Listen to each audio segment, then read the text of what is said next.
கொலை பண்ணிட்டு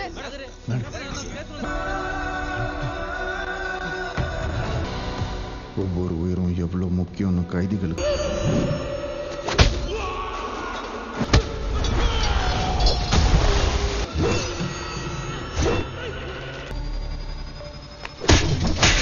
Assalamualaikum guys, oke kembali lagi bersama Draft Movie Review. Piye kabar Ire? Terima kasih buat para penonton setia Draft Movie dimanapun kalian berada. Semoga kalian semua selalu sehat ya. Kali ini Draft Movie sudah merangkum sebuah film yang berjudul Siren 2024. Bagaimana keseruan filmnya? Nggak perlu banyak basa-basi, ini dia alur ceritanya.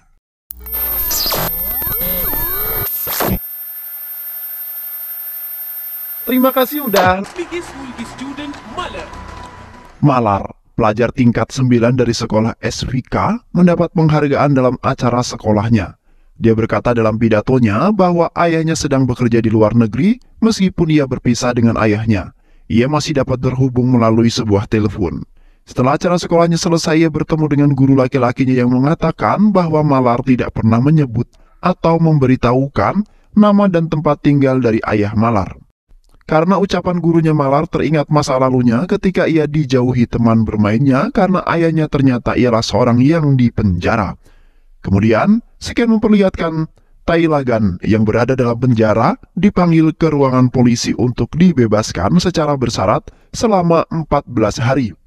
Tai Lagan merupakan ayah Malar yang telah dipenjara selama 14 tahun lamanya atas dasar kasus pembantaian.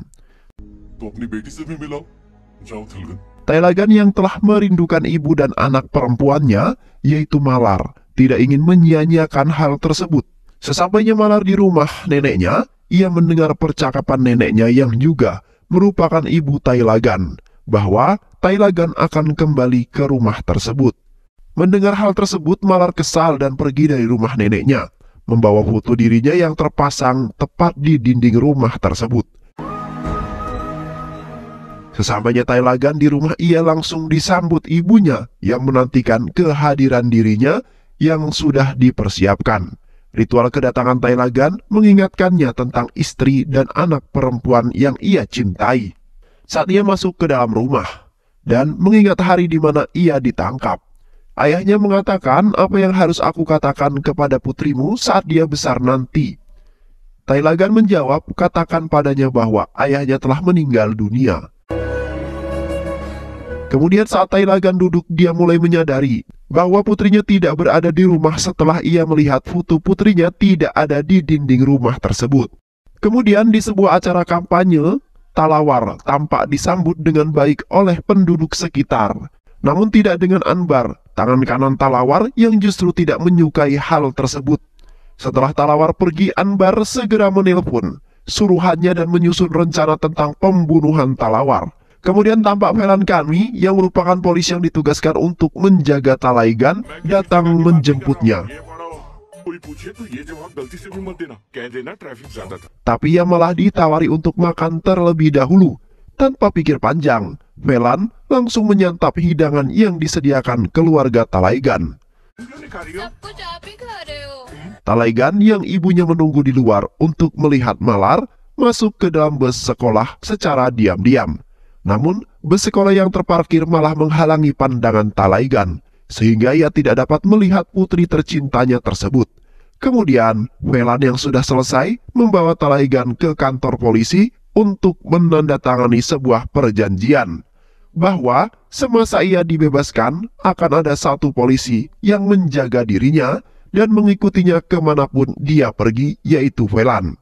Lalu, saat Tai Lagan di rumah ibunya, berkata bahwa bus milik Malar mengalami sebuah permasalahan, sehingga Malar harus berjalan menuju ke sekolah. Ibunya kemudian berkata, ini adalah kesempatan yang tidak boleh disia-siakan. Tai Lagan dapat melihat Malar dengan jelas berada di sana. Kemudian Tai Lagan langsung bergegas pergi. Saat ia sedang mencari Malar, hujan turun dan secara tidak disengaja, Malar berteduh di tempat yang sama dengan Tai Lagan. Tai Lagan yang melihat Malar secara bersembunyi-sembunyi mulai meneteskan air matanya. Tidak berselang lama, datang kelompok pria yang berteduh di tempat tersebut. Mereka tampak menggoda Malar. Talaigan yang geram melihat putri kesayangannya mendapat gangguan menghajar kelompok pria tersebut setelah Malar pergi. Dengan tubuh yang lebih besar dan tinggi, Talaigan mengalahkan mereka dengan mudahnya sebelum polisi-polisi itu datang dan menangkap sekelompok pria yang diduga membuat sebuah kericuhan. Di kantor polisi, kelompok pria tersebut berkata bahwa Talaigan telah memukuli dan menghajar kami. Mendengar hal tersebut, polisi marah kepada Talaigan. Kenapa saat diberi kesempatan bebas bersyarat, malah kemudian justru bertindak semena-mena. Lalu Talaigan berkata bahwa ia tersulut emosi karena selama 14 tahun tidak pernah melihat anak perempuan yang ia cintai, bahkan dia rindukan. Dan dia sayangi, dia berharap anak perempuannya itu baik-baik saja. Namun, malah melihat sekelompok pria ugal-ugalan ini kemudian menggoda putri tercintanya. Mendengar penjelasan Talaigan, polisi yang terenyuh terbalik memarahi sekelompok pria dan memukulinya. Lalu dalam perjalanan pulang, Talaigan menawarkan Velan untuk membeli sebuah minuman beralkohol. Tanpa pikir panjang, Velan yang tergoda dengan hal tersebut segera bergegas ke kedai miras dan mendapatkan beberapa botol minuman beralkohol. Di sana terlihat Velan berpapasan dengan Talawar yang berada di kedai tersebut. Setelah dialog pendek, Velan dan Talaigan pergi dari tempat tersebut dan meminum beberapa gelas alkohol. Tampak Talaigan yang lupa bagaimana cara minum alkohol setelah dipenjara selama 14 tahun. Velan yang sudah berada di bawah pengaruh alkohol tampak tidak dapat memegang kemudinya lagi, sehingga Talaigan membawa mereka pulang. Ia teringat tentang dirinya semasa menjadi seorang supir ambulans dulu, ketika membawa mobil polisi milik Velan. Sesampainya di rumah, Malar melihat Talaigan dari jendela kamarnya. Ia tampak tidak menyukai Talaigan. Kemudian di kedai miras, Talawar tampak sedang bersantai sambil menonton televisi, menyuruh anak buahnya mengantarkan miras ke suatu tempat. Setelah dia pergi, tampak orang suruhan Anbar menyusup ke dalam kedai tersebut dan membunuh Talawar dengan sebilah pisau. Ia menusukkan pisau tersebut sebanyak 8 kali tepat di leher Talawar. Namun anehnya, setelah mayat Talawar tergeletak, ia baru menyadari bahwa Talawar sudah mati sebelum ia membunuhnya. Kemudian, dia pergi meninggalkan mayat Talawar dan sebilah pisau yang ia gunakan untuk membunuh Talawar. Keesokan harinya, polisi wanita dan anak buahnya datang ke tempat kejadian pembunuhan. Mereka mulai menyelidiki tempat tersebut untuk mencari kejanggalan dan menanyakan persoalan itu kepada anak buah Talawar. Anbar terlihat panik setelah mengetahui bahwa pisau yang dia gunakan anak buahnya untuk membunuh Talawar masih tertinggal di tempat kejadian. Lalu memarahinya karena kecerobohannya. Di kantor polisi terlihat polisi wanita dan atasannya yang menyadari bahwa rangkaian kasus pembunuhan yang terjadi hampir memiliki motif yang sama. Polisi wanita itu segera memeriksa kasus pembunuhan terakhir dan mencari pelakunya berdasarkan data yang ia punya. Di lain sisi, Talaigan bertemu dengan Anba untuk berbicara mengenai sebuah tanah. Namun Anba yang mengingat wajah Talaigan sebagai supir ambulan mulai ingin menghajar Talaigan. Dengan sigap, Talaigan menutup wajah Anba dengan plastik dan mulai menghajar Anbar. Anbar yang membutuhkan alat bantu pernapasan segera menerima bantuan Talaigan. Namun ternyata alat bantu pernapasan tersebut telah diberi obat sianida oleh Talaigan. Oleh karenanya, membuat Anbar kesulitan bernapas dan perlahan kemudian merangkak keluar sebelum akhirnya polisi datang. Namun Anbar sudah tidak tertolong dan meninggal dunia. Kemudian atasan polisi wanita hanya memberikan waktu 48 jam untuk menemukan pelaku dari rangkaian pembunuhan tersebut. Sesampainya di kantor polisi, ketika polisi wanita sedang mencari dalang dari rangkaian pembunuhan, ada seorang emak-emak yang kemudian mencari anaknya yang hilang nggak tahu kemana. Dia mengaku sudah 3 hari berada di kantor polisi, namun tidak ada yang merespon kondisi dan laporannya. Kemudian polisi wanita melihat foto anak dari emak-emak tersebut yang dinyatakan hilang. Anak tersebut merupakan salah satu dari sekelompok pria yang mengganggu Malar. Polisi wanita kemudian meminta ibunya pulang terlebih dahulu dan berjanji akan menemukan anak tercintanya yang hilang tersebut. Satu persatu kasus ia kaitkan untuk mencari pembunuhnya serta menginterogasi anak buah Talawar untuk mengetahui siapa polisi yang datang saat malam pembunuhan terjadi. Dan sampailah polisi wanita pada Talaigan. Tak butuh waktu lama, polisi wanita langsung menemukan keberadaan Talaigan dan membawanya untuk pergi. Saat polisi wanita menyeretnya, Malar tiba dan melihat ayahnya sedang ditangkap oleh para polisi.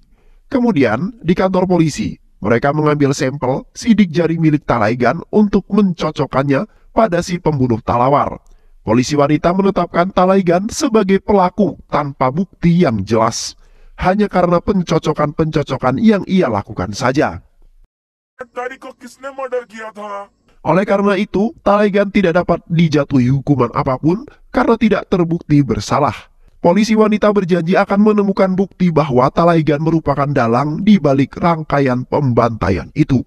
Kemudian Talaigan teringat saat ia mencoba kabur dari penjara dan dipukuli hingga babak belur oleh tahanan lainnya. Ternyata Talaigan telah menjalani hukuman sebelum ditetapkan sebagai seorang tersangka. Dan ia berjanji akan membalas dendam saat keluar dari penjara. Namun, saat sebelum dia menerima bebas bersyarat dari para polisi, Talaigan memerintahkan seseorang untuk meletakkan mayat yang telah ditusuk sebagai sebuah umpan.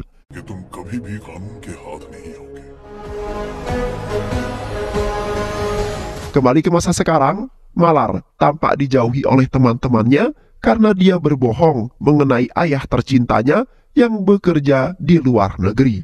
Padahal, ayahnya adalah seorang narapidana di dalam sebuah penjara. Malar yang malu keluar dari kelas dan kembali ke rumahnya. Di rumah, ia kemudian mengambil piala penghargaannya dan membantingnya di hadapan Talaigan, hingga hancur berantakan. Lalu ia kemudian mengaku kepada para polisi bahwa ia melihat Talaigan pada malam hari turun dari kendaraan dengan seorang para polisi. Dia meminta supaya polisi menangkap ayahnya Talaigan. Namun Malar tidak dapat dijadikan sebuah saksi hanya atas dasar marah dan kesal saja. Melainkan mereka harus menemukan anak yang hilang tersebut supaya menjadi sebuah bukti yang sangat kuat. Dan benar saja, tidak lama kemudian ada seseorang yang mengaku melihat Talaigan terakhir kali keluar dari suatu tempat.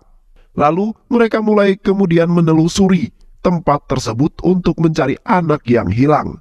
Dan saat para polisi wanita menggali tanah yang cukup mencurigakan, benar saja, akhirnya mereka kemudian menemukan mayat anak yang hilang, salah satu dari sekelompok pria yang mengganggu Malar. Lalu scene berpindah menunjukkan Malar mengadakan sebuah tradisi. Talaigan hanya bisa memandangi putri tercintanya dari kejauhan saja. Dan setelah acara tersebut selesai, Talaigan datang ke kantor polisi untuk mencari Velan. Kemudian ibu dari korban pembunuhan datang dan mencekik kerah Talaigan, mengira dia adalah pembunuhnya. Polisi wanita yang sudah meyakini bahwa Talaigan merupakan dalang pembunuhan mendapatkan kabar bahwa sidik jari Talaigan tidak sesuai dengan kasus pembunuhan Talawar. Demi membersihkan namanya Talaigan, meminta Velan mengambil sebuah berkas laporan kematian Vicky, seorang anak korban pembunuhan, di dalam meja polisi wanita. Talaigan datang kepada para polisi wanita membawa berkas milik Vicky, lalu menuduh dia sebagai pembunuhnya. Polisi wanita yang mendengar hal tersebut langsung marah dan meneriaki Talaigan. Talaigan berkata, siapapun yang dituduh tanpa bukti yang kuat akan marah seperti yang polisi wanita rasakan pada saat itu.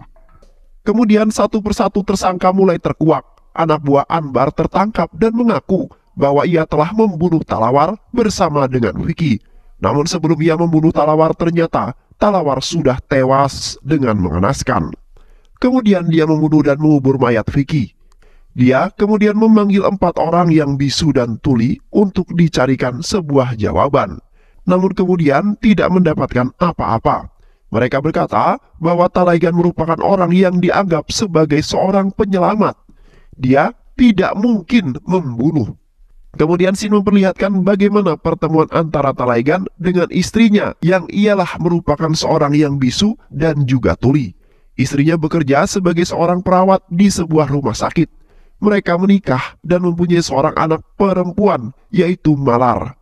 Kemudian, di sebuah perjalanan pulang, Katir mendapat sebuah serangan dari Anbar. Dia dilempar botol kaca, lalu terjatuh dan terluka. Lalu pada saat dia berlari dari kejaran Anbar, dia menelpon Talaigan untuk meminta sebuah bantuan. Ternyata Anbar membutuhkan tanda tangan Katir demi kepentingan pribadinya. Sesaat sebelum Katir dihabisi Anbar, Talaigan datang dan mulai menghajar mereka semua. Satu persatu anak buah Anbar, Talaigan kalahkan dengan sangat mudah. Dan Anbar yang ingin menghentikan Talaigan malah pingsan mendapat sebuah serangan benda tumpul tepat di kepalanya. Kemudian baru diketahui bahwa Anbar diperintah atas polisi untuk membunuh Katir, karena Katir diduga akan melakukan kawin lari dengan adik seorang polisi. Hal itu akan membuat namanya menjadi kotor. Karena hal tersebut, kasus Katir tidak dapat ditindaklanjuti dan kasus ditutup oleh pihak kepolisian. Kemudian atasan polisi yang geram dengan tingkah Talaigan merencanakan pembunuhan kepada istrinya berawal dari menabrak angkutan istrinya hingga terguling. Kemudian menusuk perut istrinya menggunakan sebuah golok. Talaigan yang mendengar hal tersebut langsung bergegas mencari keberadaan istri tercintanya. Ternyata tidak sampai di situ. Dalam perjalanan menuju rumah sakit, Talaigan diganggu oleh sekelompok orang. Mereka membakar ambulan milik Talaigan dan lain sebagainya. Hingga sampailah Talaigan di rumah sakit dengan kondisi istrinya yang masih dalam kondisi kritis akibat sebuah pendarahan.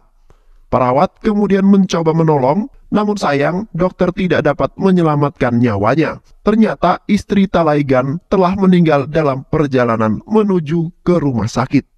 Kesedihan tidak dapat membendung hati seorang pria ketika dia tidak dapat menyelamatkan istri tercintanya. Bahkan sebelum acara pemakaman istrinya selesai, polisi datang dan menangkap Talaigan atas tuduhan palsu pembunuhan istrinya. Talaigan berjanji akan membalas dendam setelah ia keluar dari dalam penjara.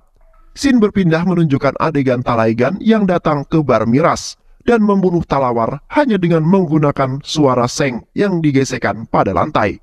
Hal itu kemudian membuat gendang telinga Talawar pecah dan langsung meninggal dunia pada saat itu juga.